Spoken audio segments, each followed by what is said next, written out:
રાજકોટ અગ્નિકાંડને 3 મહિના કરતાં પણ વધુનો સમય થઈ ચૂક્યો છે. એમના પીડિતોને કેટલો ન્યાય મળ્યો અને કેટલો ન્યાય નથી મળ્યો એના ઉપર હજુ પણ પ્રશ્ન થઈ રહ્યા છે. આ બધાની વચ્ચે મુખ્યમંત્રી ભૂપેન્દ્ર પટેલે એક મહત્વનો નિર્ણય લીધો છે. જે લોકોને આગળના સમયમાં ગેમ ઝોન બનાવવા છે અથવા તો ગેમ ઝોન નવા કરવા છે ને એમના માટે કેટલાક નવા નિયમો બનાવ્યા છે. ત્યારે આજના વિડીયોમાં આપણે એ નવા નિયમો વિશે તો ચર્ચા કરીશું, પરંતુ આના વિશે પણ ચર્ચા કરીશું કે આગળના સમયમાં આ નવા નિયમોને કારણે શું રાજકોટ અગ્નિકાંડ જેવી ઘટનાઓ બીજી વાર નહીં થાય.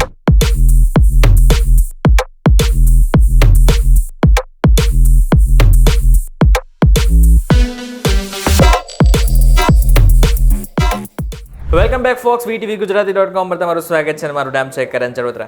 રાજકોટ અગ્નિકાંડ બાદ મોટા ભાગના જેટલા પણ ગેમ ઝોન હતા ને એને બંધ કરી નાખવામાં આવ્યા હતા, પરંતુ હવે 3 મહિના બાદ આ ગેમ ઝોનને શરૂ કરવામાં આવે તેવી પૂરેપૂરી શક્યતાઓ હવે મુખ્યમંત્રીએ દર્શાવી છે.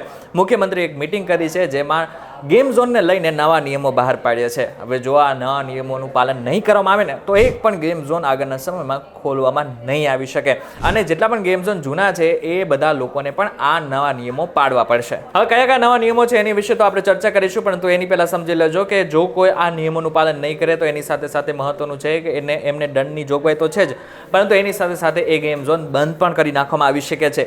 ત્યારે હવે સૌથી પહેલાં તો એ નિયમો વિશે જાણી લઈએ કે જેની ચર્ચા અત્યારે મુખ્યમંત્રીએ કરેલી છે અને નવા નિયમો આગળના સમયમાં પાડવા પડશે.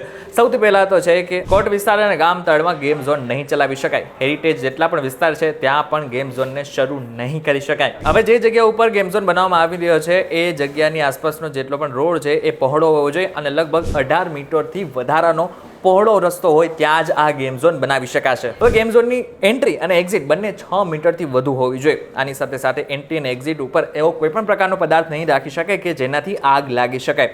ગેમ ઝોનની અંદર પણ એવો પ્રકારનો કોઈ પણ ગેસ નહીં રાખી શકાય કે જેનાથી આગળ જઈને આગ લાગી શકાય.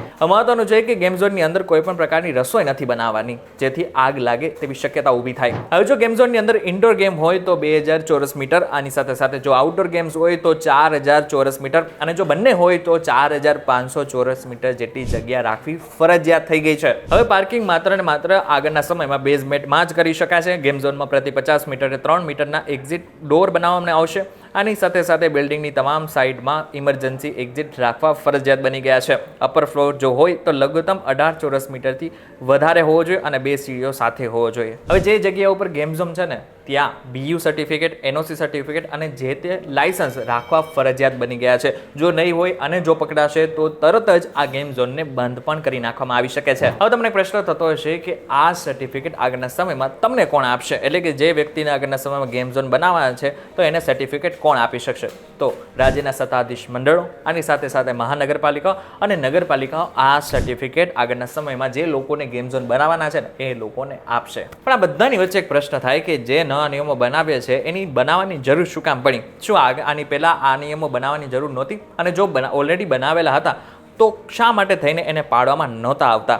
અને જો એને પાડવામાં ખરેખર નહોતા જ આવતા તો જે નવા નિયમો બનાવ્યા છે એને પણ કોણ પાડશે? એના ઉપર સવાલ ઊભા થઈ રહ્યા છે. હવે બીજો પ્રશ્ન એ થાય છે કે રાજ્યમાં જ્યારે રાજકોટમાં અગ્નિકાંડ થયો કે રાજ્યના બધા જ જેટલા પણ ગેમ ઝોન હતા ને એને બંધ કરી નાખવામાં આવ્યા. હવે આની પાછળનો લોજિક શું છે એ કદાચ તમને ખબર હોય તો અમને કોમેન્ટ કરીને જણાવજો, કારણ કે આ પાછળનો લોજિક મને નથી સમજાતો. કારણ કે આની પહેલાં તક્ષશિલા વખતે પણ એ જ પ્રકારનું કાંડ થયો હતો, ત્યારે પણ મોટા ભાગના ક્લાસીસ બંધ કરી નાખવામાં આવ્યા હતા. હવે જો તક્ષશિલા કાંડ બાદ આ પ્રકારના ક્લાસીસ બંધ કર્યા બાદ જો કંઈ ફરક પડવાનો હોત અને એનાથી કોઈ અસર થવાની હોત તો રાજકોટનો અગ્નિકાંડ થયો જ ન હોત. હવે રાજકોટનો અગ્નિકાંડ થયો છે, આની પહેલાં પણ આની કરતાં પણ વધારે ખરાબ અગ્નિકાંડો થયા છે.